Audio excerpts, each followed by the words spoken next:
Paroles du Coran 25-63. Les serviteurs du Tout Miséricordieux sont ceux qui foulent la terre avec humilité, et lorsque les ignorants s'adressent à eux, ils disent paix. Salam. Très souvent, nous nous disons que nous n'avons pas d'autre choix que de répondre aux agressions par des agressions, aux mauvais mots par des mauvais mots, que nous ne pouvons pas faire autrement que de couper tout contact avec celui ou celle qui nous titille au travail, de ne plus parler à notre frère ou à notre sœur, parce qu'il ou elle nous a rendu la vie difficile. Certes, la justice est en droit de s'exercer pour la plupart des cas, et nous sommes nombreux à y recourir. Mais l'excellence, la sortie de la chaîne des actions-réactions, ne pourra se faire que si nous apprenons, non pas d'un coup, mais progressivement, à pardonner. Pardonner signifie donner notre part. Pourquoi donner notre part, me direz-vous? Afin d'être libre, afin d'être en paix. Pourquoi les serviteurs du miséricordieux répondent paix? Parce qu'ils sont conscients qu'ils ont affaire à des ignorants.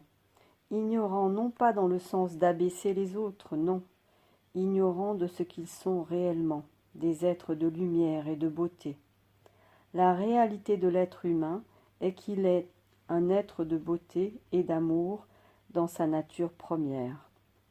Mais ses crispations égotiques l'empêchent de délivrer son âme de la prison du corps, qui est la prison du monde matériel, en étant soumis à l'une de ses pulsions les plus basses, l'égoïsme. Il faut marcher avec humilité, parce que c'est en étant humble que nous nous protégerons du fait de tomber de haut.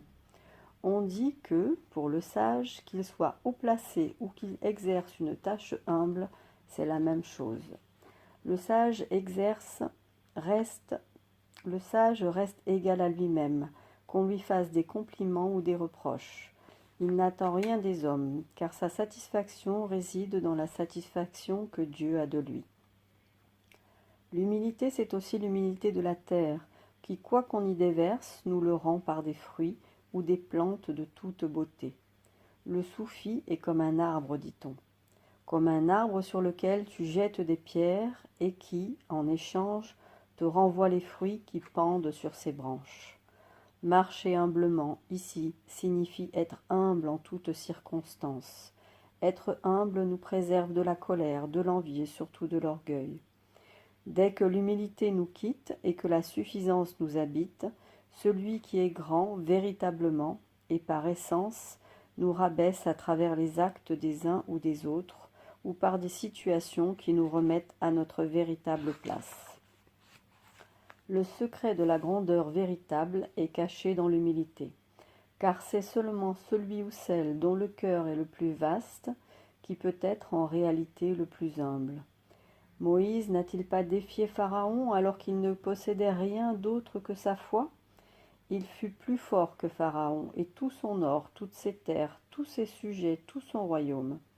Il partit pauvre dans le désert, se mettant au service de Jéthro, que l'on nomme Choubiab dans le Coran, pendant plusieurs années.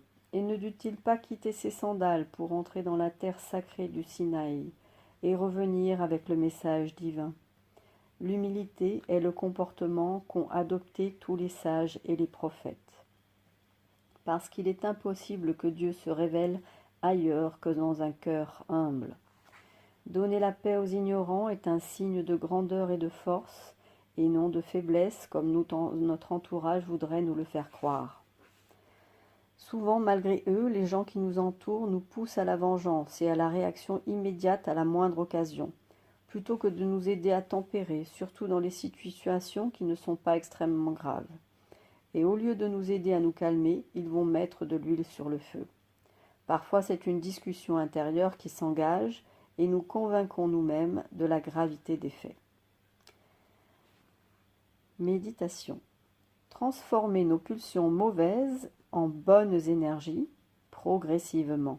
Ne pas réagir sur le vif dans les situations difficiles, mais nous donner 24 ou 48 heures pour réfléchir, car souvent la pression retombe et nous y voyons plus clair. Nous laver le visage à l'eau froide peut parfois nous aider à éteindre le feu de la colère.